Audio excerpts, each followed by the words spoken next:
Hello दोस्तों, मैं वापस आ गई एक नए ड्रामा के साथ। यह ड्रामा कोरिया में बहुत ही ज़्यादा पॉपुलर है। आशा है कि आपको ये पसंद आएगा। कहानी की शुरुआत हमारे ड्रामा की मेन लीड डिंग डिंग से होती है। डिंग डिंग की स्टेप मॉम ने डिंग डिंग को उसे बहुत ही ज़्यादा शराब पिला दी थी। इसकी वजह से उसे कुछ भी समझ नहीं आ रहा था। डिंग डिंग की स्टेप माँ उसे फैंग के कमरे में ढकल देती। तभी हमारा ड्रामा का मेन लीड फैंग उसे पकड़ लेता है और वह दोनों किस करने लगते हैं। नेक्स्ट सीन में हम देखते हैं कि डिंग डिंग को होश आ चुका है। वह अपने पास एक लड़का सोया हुआ देखती है। उस लड़के ने चेहरे पर मास्क लगाया हुआ था। डिंग डिंग वह निकालने वाली ही थी, तभी डिंग डिंग को उसके दादाजी का कॉल आता है और दादाजी उस पर बहुत ही ज़्यादा गुस्सा होते हैं और कहने लगते हैं कि तुम कल रात भर किसके साथ थी।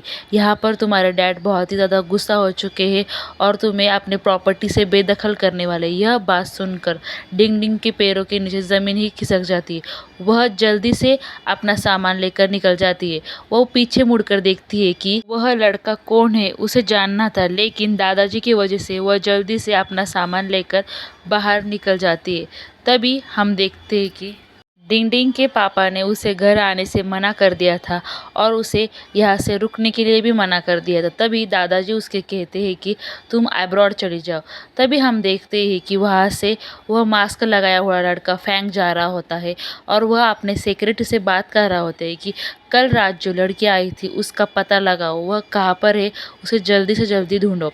तभी डिंग डिंग यह आवाज़ सुन लेती है और लगता है कि यह तो आवाज़ जानी पहचानी है। पर डिंग डिंग को लगता है कि इतना बड़ा कोइंसिडेंस नहीं हो सकता। नेक्स्ट सीन में हम देखते हैं कि मिस्टर फैन को गाड़ी ने हिट करने की वजह से वह बेहोश हो चुके थे और हमारे डिंग डिंग अब्रॉड चली गई थी। नेक्स्ट सीन 10 साल के बाद का दिखाया जाता है।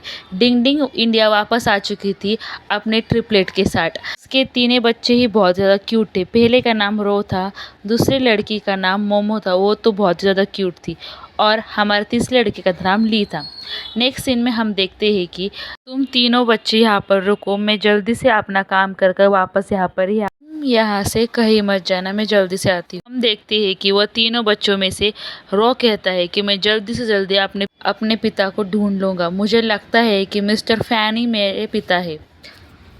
तभी हमारा क्यूट सा ली कहता है कि तुम्हें कैसे पता कि मिस्टर फैन ही हमारे पिता है और यह हम कैसे साबित करेंगे। मोमो कहती है कि हम उनका डीएनए टेस्ट करेंगे और मिस्टर फैन और कहीं नहीं हमारे पीछे ही है। वो मोमो उनको हाथ कर कर दिखाती है और ली कहता है कि चलो जल्दी से हम उनसे उनका बाल ले लेते हैं।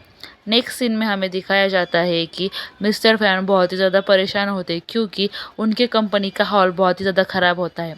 तभी उनका सेक्रेटरी कहता है कि हमें टेक्निकल में बहुत ही ज़्यादा लॉस हो रहा है।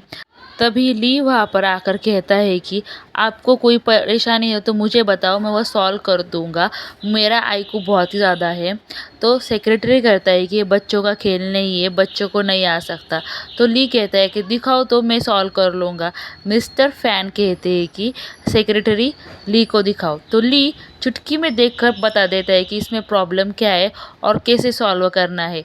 यह सब देखकर मिस्टर फैन तो हैरानी हो जाते हैं और कहने लगते हैं कि तुम इतने इंटेलिजेंट कैसे हो।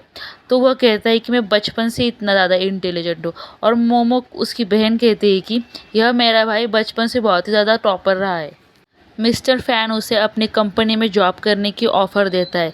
तभी हम देखते हैं कि रॉ पीछे से उनका सूटकेस एक्सचेंज कर लेता है और उनका सूटकेस लेकर भाग जाता है। तभी रॉ फैन का बाल निकाल रहा होता है तो सेक्रेटरी देख लेता है और कहने लगता है कि ये बच्चा बहुत ही ज़्यादा परेशान कर रहा है।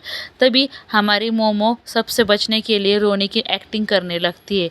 फैन सेक्रेटरी को मना कर देता है कि बच्चे रो रहे, उन्हें परेशान मत करो। तभी हमारा शैतान रॉन सूटकेस लेकर भाग जाता है और मोमो भी वहाँ से लेकर भाग जाती है। सो गाइस, नेक्स्ट एपिसोड देखने के लिए मेरे चैनल को सब्सक्राइब कर दीजिए।